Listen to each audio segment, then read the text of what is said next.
All right, hey, what's up, everyone? Here we are, hole 3. So last time we played this a little bit differently. And this time, because we have a little bit more club in the bank here, we're probably definitely going to go about this with a different strategy. So I think last time, I played off that left fairway with a hook slice because of distance. However, the Sapak 6, Sapak 7s, those can extend down much different.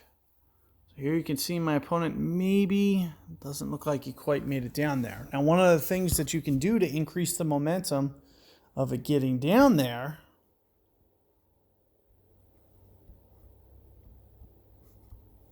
is a hook slice. So that's more or less what I'm thinking. So with the hook slice, for instance, we should be able to increase the momentum in between bounce 1 and bounce 2, which will hopefully maybe get it into that last fairway. Another thing you can think about is maybe if you were, you might want to think about maybe even Amazon for this hole, because the extra topspin in the event that you wind up in the rough could be a good thing. So I'm playing off the right of my bullseye here. I'm thinking right around here and almost 3 full targets. I'm thinking somewhere right around here.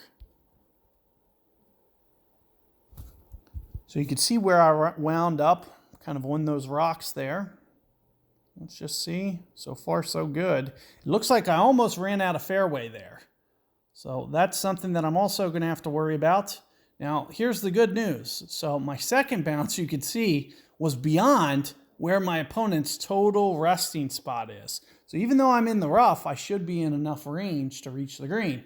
Now, one of the things that you have to keep in mind, I almost ran out of fairway there on that first bounce. So let's say that wind was about 0.2 higher. I would have needed the ball to either land more left or shorter. So I might need to start taking off some power.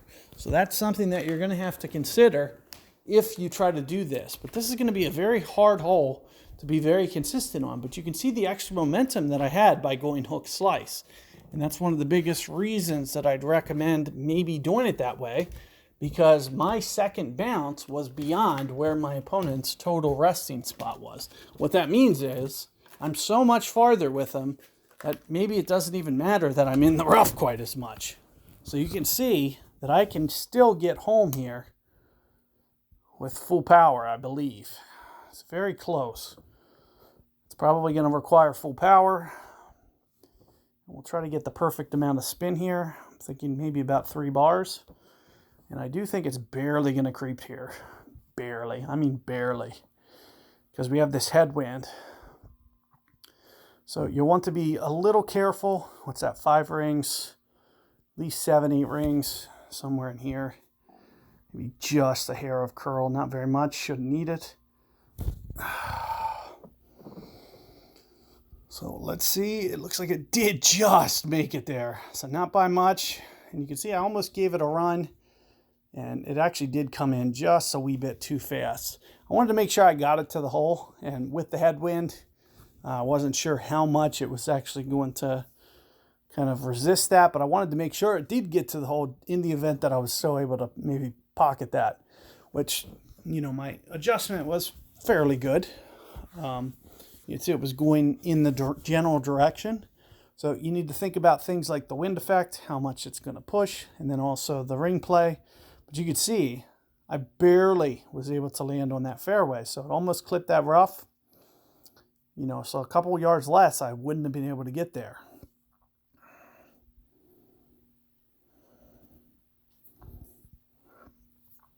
But as you'll see, I'm able to get this eagle, and hopefully, on a consistent basis, you guys will be able to too. So the more looks that you get at this, the better that you'll be, come weekend time, to hopefully avoid those mistakes in the event something goes wrong.